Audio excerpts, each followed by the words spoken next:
आज या ठिकाणी स्क्रुटिनी होती. विधान परिषदची इलेक्शन आहे.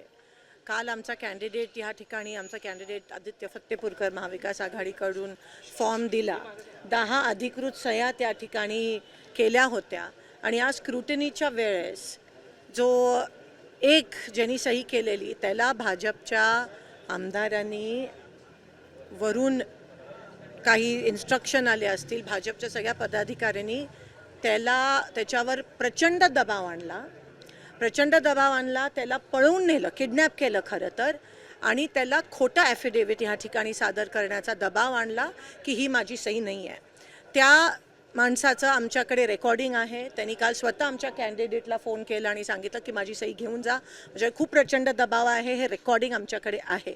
ती सही त्याची आहे, दोन्ही सह्या त्याच्या आहेत आणि आमचा पूर्णपणे फॉर्म व्हॅलिड आहे. म्हणून आम्ही कलेक्टरना ह्या ठिकाणी निवेदन केलं, आरोना आणि त्यांच्या सहकार्याने, की ही स्क्रुटिनी ही पारदर्शक पद्धतीत होऊ देत.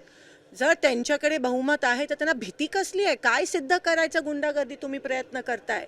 होऊ देत नाही इलेक्शन. एवढं काय तुम्ही खालच्या पातळीला जाऊन एवढा दबाव, दोन्ही ज्यांनी कॅन्डिडेटनी फॉर्म भरलेले त्यांच्यावर हा दबाव की एका सिग्नेटरीला इनव्हॅलिड करणं, म्हणजे किती गलिच्छ राजकारण आहे. लोकशाही पद्धतीत होऊ देत असं मी कलेक्टरना सांगितलं. तुम्ही कोणत्या पक्षासाठी सेवा नाही करत, तुम्ही देशासाठी सेवा करताय. हा भान ठेवून तुम्ही त्या पद्धतीत निकाल द्या. 20 वर्षापूर्वी जे होतं ते आता नाही आहे. आता प्रेशर आणून, दबाव आणून माणूस त्या ठिकाणी फिरतो, त्याचा निर्णय बदलतो, हे गृहीत धरून हे नवीन सर्कमस्टन्सेस आहेत. आधी कोणत्याही रूल बुकमध्ये असं लिहिलं नव्हतं. म्हणून त्या पद्धतीने चौकटीच्या बाहेर जाऊन तुम्ही चौकशी करून निर्णय पारदर्शक पद्धतीत द्या आणि इलेक्शन होऊ देत. बिनविरोध नाही झाली पाहिजे, कारण का आम्ही सह्या 10 जणांच्या व्हॅलिड अधिकृत सह्या या ठिकाणी आणल्या.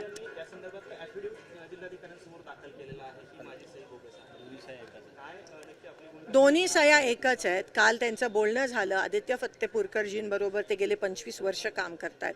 लोकसभेत पण त्यांनी आमचं काम केलं होतं आणि आता दबावापोटी किडनॅप करून दबावाखाली आणून प्रचंड त्यांना एक प्रकारच्या धमक्या देऊन खोटा अफिडेव्हिट सादर करणं किती वेळ लागतो ह्याच्यामध्ये?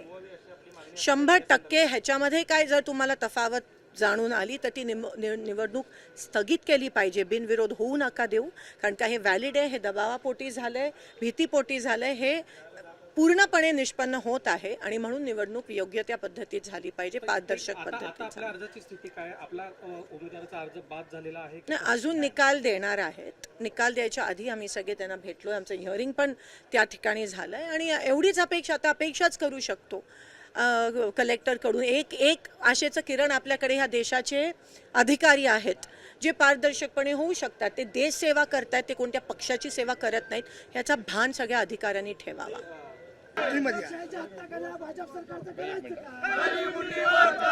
काय सांगाल तुमच्या विरोधात आंदोलन जिल्हाधिकारी कार्यालयामध्ये? काँग्रेसच्या उमेदवाराला जे 10 सूचक आहेत हेही मिळणं कठीण होतं. 10 घरी जाऊन कसेबसे 10 जुळवणी केली, त्यात पण एक कमी पडला म्हणून खोटी सही केली. आता खोटी सही करणाऱ्याने हरकत घेतली. आता भाजपचं काय सांगणार? बरं, एकूण काय 8-9 अर्ज आले. ह्यांच्या एकामुळे फरक पडतं काय? अख्ख्या जिल्ह्यातले गोळे केले तरी 4 नगरसेवक नाही, त्यांच्याकडे 4 सह्याचे नाहीत. त्यामुळे काँग्रेसची परिस्थिती एवढी ढासळलेली आहे. त्यांच्याकडं माणसंही नाहीत, सह्या करायला माणसं नाहीत. आता ही उद्दिनता आहे त्यांचा खोटारडेपणा दिसायला लागलाय लोकांना. त्यामुळे हे असलं त्यांचं नाटक सुरू आहे. खासदार स्वतः या ठिकाणी आलेले आहेत. त्यांचं असं म्हणणं की दबाव यंत्रणा खासदार इथं नगरपालिका, महापालिका, जिल्हा परिषदमध्ये एवढे वेळ दिले असते ना, त्यांना ह्या 10 ठिकाणी सह्या मागायची गरज पडली नसती. कुठंतरी खासदारचं जे अपयश आहे, एवढ्या मोठ्या काँग्रेस पक्षाचे आज एवढे जिल्ह्यात एक काळ त्यांचा राज्य असायचा, आज 4 पलीकडे 5वी संख्या जात नाही. सदस्य मिळणं, सही करायला माणसं मिळणं अवघड झालंय. खासदारांना हे जर प्रसंग त्यांनी निवडणुकीत एवढा वेळ दिला असताना सोलापूरमध्ये राहिले असते तर ही वेळ काँग्रेसवर आली नसती. आता भाजपच्या अर्जावर पण आक्षेप घेण्यात आलाय. शिवसेनेच्या नेत्यांनीच हा आक्षेप घेतलाय. नाही, त्यांनी फॉर्म जो भरलाय त्यांनी अपक्ष म्हणून भरलाय आणि त्या बाबतीत निर्णय आमचे वरिष्ठ घेतील. कारण ज्या महायुतीत ही जागा भारतीय जनता पार्टीला सुटलेली आहे. आमचे आदरणीय राजाभाऊ राऊत साहेब आमचे उमेदवार आहेत आणि महायुतीला आम्हाला भारतीय जनता पार्टीला सुटली म्हणून आम्ही ही उमेदवारी भरलेली आहे. हे आमच्या जे अनुमोदक सूचक होते त्यांना पळवण्याचा, त्यांच्यावर दबाव आणण्याचा प्रयत्न झालेला आहे. आणि ह्यांच्याकडे एवढं बहुमत असताना आमच्या उमेदवाराच्या अनुमोदक सूचकला ह्यांनी दबाव आणून त्याला माघार घेण्यासाठी तर प्रयत्न करत आहेत. ह्यांच्याकडे एवढं बहुमताचं सर्व असताना सुद्धा काँग्रेसला हे का घाबरतात? सोलापुरामध्ये प्रणितसिंह शिंदेचं एवढं नेतृत्व खंबीर आहे म्हणून हे घाबरत आहेत. कुठं ह्यांचे स्वतःचे लोक यांच्यापाशी नाही आहेत. ह्यांचे एवढं बहुमत असून ते फुटतील म्हणून यांना भीती वाटत आहे, म्हणून हे दबाव तंत्र वापर करत आहेत. त्यामुळे आमच्या सूचकाला उचलून घेऊन जाऊन त्याच्यासोबत सौदेबाजी केली. त्याला यामधून त्यांना सांगितलं की मी सही केली नाही म्हणून सांगितलेले आहे. काँग्रेसचा हा अपयश आहे, त्यांना सूचक देखील मिळत नाही असं त्यांचा दावा आहे. अहो, सूचक आमचे 15-15 विश्वास होते. आमचे 10 सूचक आहेत ना, त्यामध्ये नागेश भोसले नावाचा जो आमचा उमेदवार आहे त्याच्यासोबत 20 वर्ष सत्तेमध्ये होता. त्याला विश्वासात घेऊन या माणसाने त्याची सही घेतली. परंतु तो माणूस भाजपला कुठेतरी पैसे घेऊन विकला गेला आहे. त्याला रात्री बसून या भाजपवाल्यांनी सचिनदादा कल्याणशी, देवेंद्र कोटे असतील, पालकमंत्री असतील, यांनी उचलून घेऊन जाऊन त्याच्यासोबत सौदेबाजी केली आणि त्याला कलेक्टरसमोर सांगायला लावला की सही माझी नाही आहे. म्हणजे किती काँग्रेसला तुम्ही घाबरताय? हे डर आजच्या लागा आहे. आता खासदार प्रणितीताई पण आलेले आहेत, नेमकं काय आक्षेप तुमच्याकडून घेण्यात आला, काय मागणी करण्यात आली? तिथं रेकॉर्डिंग आहे. नागेश भोसलेची सही पण मॅच होत आहे. परंतु हे सरकार इथं या कलेक्टरवरती दबाव टाकत आहे. लोकशाहीत आपण आपली भूमिका लोकशाही पद्धतीने मांडलं पाहिजे. जो पक्ष सांगतोय की आमचं संविधानावरती विश्वास आहे, त्यांनी संविधानावरती विश्वास ठेवून संविधानाचा आधार घेऊन आपली भूमिका मांडली पाहिजे. हे करून कुठंतरी पराभव समोर दिसतंय, मतदार सोबत नाहीये, आपलं काही डाळ शिजणार नाहीये, पराभव समोर दिसत असल्यामुळे आत्ताच तलवार मॅन करून खाली ठेवून निवडणुकीतनं पळ काढण्याचा प्रकार त्यांचा आहे. काँग्रेसला घाबरले भाजप येडर आम्ही आजच्या लागा असं म्हणतात काँग्रेस.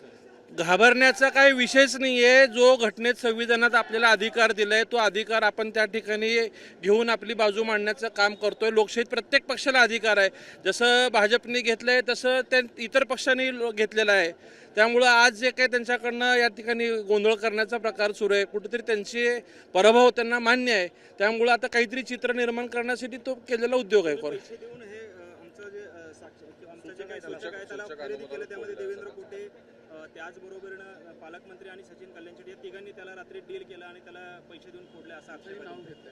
त्यांना नेहमी आपण पाहतोय आरोप करण्याशिवाय त्यांच्याकडे दुसरं कुठलंही काम नाही आहे. आपले लोक आपण सांभाळण्याची जबाबदारी आपापल्या नेतृत्वाची असते. कुठेतरी नेतृत्वाचं लक्ष इकडं नसतंय, दिल्लीत जास्त असतं, त्यामुळं कदाचित खाली असं घडत आहे. आपण